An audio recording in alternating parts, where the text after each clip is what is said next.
Stop hurting people for your own amusement. I'm going to speak specifically on this conversation through the lens of romance and dating. I hear a lot of people complain and come to me about their dating lives because they know I am a love scholar. Love is one of the key pillars of my research about their dating experience not being fruitful or unfolding the way that they anticipate it to, or that they desire or yearn for it to.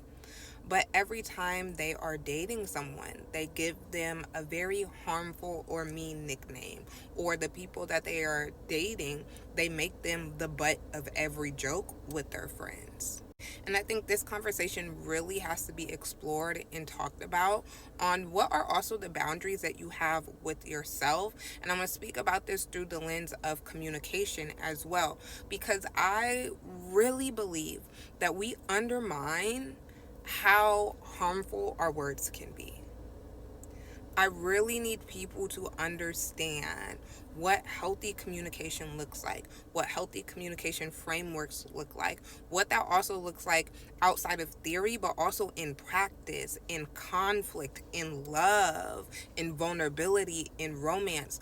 These things can't merely be hypothetical or stay in your mind. For you to know that you have healthy communication with others, you have to communicate with others in a healthy manner. That is like a non negotiable. It has to be done.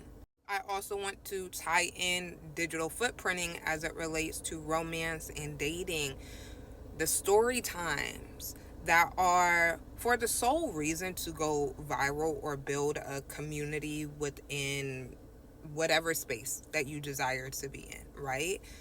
At what point do you realize that the amusement or your desire for amusement to belittle people for the sake of an audience, for the sake of a story time, for the sake of, fingers crossed, a brand deal, what point do you realize that may also be a contributing factor in why your dating life isn't fruitful in the way that you desire it to be? I always remind y'all, everybody can see your video. Everybody that has my phone number, my videos pop up on their screen if they have a TikTok. And I want to remind you that also happens to you. And so, this conversation of gentleness and grace that I have as it relates to give yourself grace, I need you to understand you have to have that same expectation for others, especially when it comes to something as vulnerable as love and romance.